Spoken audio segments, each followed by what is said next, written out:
જય ઊંચડિયા હનુમાન દાદા. એકવાર એક ગામડાનો છોકરો ગ્રેજ્યુએટ થઈ ડિગ્રી મેળવી અને નોકરીની તલાશમાં આમથી આમ ઘૂમતો હતો. બધી મોટી કંપનીમાં ગયો, બધી ઇન્ટરવ્યૂ આપ્યું, પણ ક્યાંય મેળ પડતો ન હતો. કંટાળી અને બધે આંટા મારતો હતો. એમાં એક સરસ મજાનો મોટો બંગલો હતો. તેને એમ થયું કે આ બંગલામાં જાઉં ન જાઉં. ગેટે આવી અને ઊભો રહી અને વિચાર કરતો હતો. ત્યાં જ ગેટમાંથી ગાડી પસાર થઈ, બહાર નીકળી ગાડી. તો શેઠે જોયું કે બોલો શું કામ છે? ત્યાં છોકરાએ કીધું કે શેઠ નોકરીની જરૂર છે, નોકરી માટે જરૂર હોય તો મને કહો.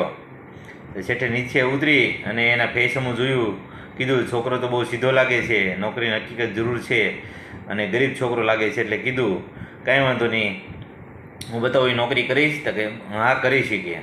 એણે કીધું કે સામે ઈંટનો ઢગલો પીડ્યો, એ બગીચાની સામે કાંઠે સરસ મજાની વ્યવસ્થિત ગોઠવી દેવાની છે. છોકરાએ તનતોડ મહેનત કરી. સાંજ પહેલાં એ વ્યવસ્થિત ઈંટો ગોઠવી અને શેઠ પાસે ગયો. શેઠ કામ થઈ ગયું. શેઠે જોયું વ્યવસ્થિત ઈંટ ગોઠવાઈ ગયેલી હતી. એને કીધું કે કાલે 300 રૂપિયા આજની તારી મજૂરી, અને કાલે તારે કામ કરવું છે? છોકરો કે હા. એણે કીધું કે મારે આ ઈંટ અહીંયા નહીં પણ પહેલાં ખૂણામાં ગોઠવવાની હતી. તો છોકરો કે કંઈ વાંધો નહીં. બીજે દિવસે છોકરાએ વ્યવસ્થિત ત્યાંથી લઈ અને ખૂણામાં સરસ મજાની ગોઠવી દીધી. અને 4 વાગ્યા તે કીધું કે શેઠ મારું કામ થઈ ગયું. તો શેઠે કીધું કે સરસ. એને 300 રૂપિયા કીધું કે આજની તારી મજૂરી, અને તારે કામ કરવું છે તો કાલે? ત્યાં છોકરો કે હા. તો શેઠ કે મારે આ ઈંટ અહીંયા નહીં પણ સામેની દિવાલે ગોઠવવાની હતી. છોકરો કે કાંઈ વાંધો નહીં. છોકરાએ બીજે દિવસે ઈંટું ત્યાંથી ખૂણામાંથી લઈ અને સામેની દિવાલ ઉપર સરસ વ્યવસ્થિત ગોઠવી દીધી.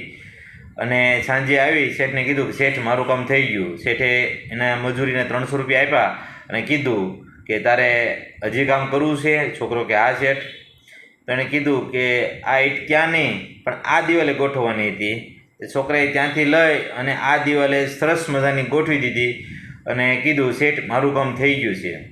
શેઠે 300 રૂપિયા મજૂરી આપી અને કીધું કે હવે કાલથી તારે મારી કંપનીનો મેનેજર બનવાનું છે. છોકરાને તો વિશ્વાસ નહોતો આવતો કે હકીકત આ શેઠ બોલે એ મારા માટે સાચું છે કે હું છપનું જોઉં છું.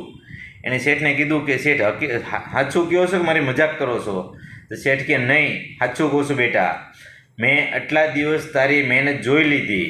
હું તને આવું ફાલતુ કામ સીનતો પણ તું એક પણ જાતનું આળસ કર્યા વગર, કોઈ પણ જાતનો પ્રશ્ન પૂછ્યા વગર તારી એકદમ લગનથી, દિલથી અને વળી મહેનતથી કામ કરતો અને એટલી ચોકસાઈપૂર્વક કરતો કે મારી એક પણ ઈંટને તે તૂટવા નથી દીધી. એટલે વફાદારીથી તે કામ કર્યું. એટલે હું તારા ઉપર ખુશ છું. એટલે હું તને ડાયરેક્ટ મેનેજરની પદવી આપું છું.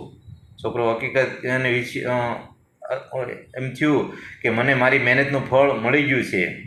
સાહેબ, હકીકત મહેનતનું ફળ મળતું જ હોય છે, વહેલું કે મોડું. અસ્તુ. જો વિડીયો ગમ્યો હોય તો લાઈક કરો, શેર કરો, સબસ્ક્રાઈબ કરો અને કોમેન્ટ કરવાનું ભૂલતા નહીં. અસ્તુ.